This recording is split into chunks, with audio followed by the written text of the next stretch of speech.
afternoon, Bahamas. This is Jermaine here reporting to you live from ZNES in collaboration with CARICOM about an urgent notice. There's a recent outbreak of meningitis, specifically Neisseria. The outbreak was officially documented yesterday, October 19, 2024, and an official copy of the report was released by the Commonwealth of the Bahamas Department of Microbiology today, October 20th, 2024. Details of the outbreak will be provided in this segment. A report on the incident urgency pandemic status was released to the public on October 20th, 2024 from Chief Infectious Disease Physician Dr. Lukaya Shore. The most important information on the report will be shared, including ways to protect yourself during these times. A team of medical students volunteered at a hospital in rural Tibet. 7 out of 20 volunteering tested positive for meningitis upon return. Down below are the outdated exteriors and protocols of the hospital infrastructure. Renovation sites increase microbial activity by forcefully exposing them to air. The image displayed shows a model ward of the hospital. Outdated protocols and devices, along with damp areas, could increase survival of certain microorganisms. The Bahamas, being predominantly warm and humid, could provide enough surfaces and hosts for exponential infection rates. Hospitals everywhere are encouraged to keep up with modernizations and protocols. The Bahamas is not a first world country and may lag on updating its infrastructures due to economic limitability, such as funding, further increasing survival rate of pathogens. Culture identification. When isolated from patients and allowed to grow on chocolate agar and treated with glucose and maltose, the cultured specimen came back positive for both sugars, an indicative ability of N meningitis, not N gonorrhea.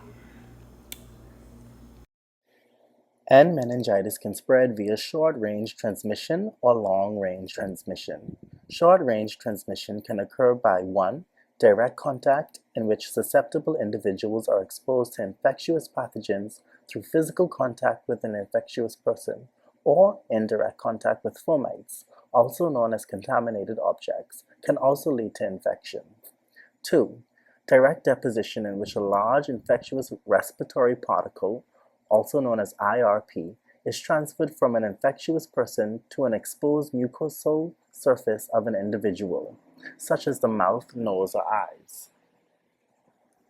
3. Airborne transmission or inhalation occurs when smaller IRPs are inhaled by susceptible individuals and begin to infect the respiratory tract. Long-range transmission occurs through airborne transmission or inhalation or indirect contact. Below pictured is a map showing the possible movement of the pathogen that caused the outbreak. With an incubation period of between 2 to 10 or 3 to 4 days, movement of pathogen within carriers between different countries is likely to increase pathogen exposure rates, meaning that countries along this route should be notified of the outbreak as well.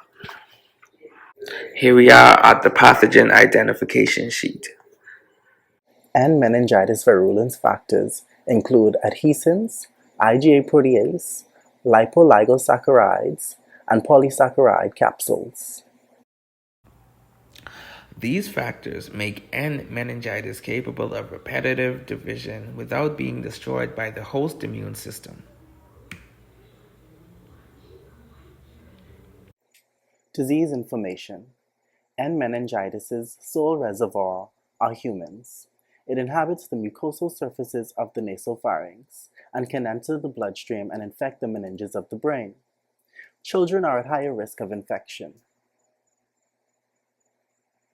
Some tips for preventing meningitis would be not sharing personal hygiene items, washing your hands often, especially when exposed to germs, disinfecting surfaces regularly, and avoiding close or prolonged contact with others who may have the infection. Some symptoms of meningitis include a headache, phonophobia of the ears, photophobia of the eyes, stiffness in your neck, a systemic high fever, and in late stages, pedichet. Treatment options for N meningitis. Prophylaxis. Quadrivalent immunization with purified capsular polysaccharides from serogroups.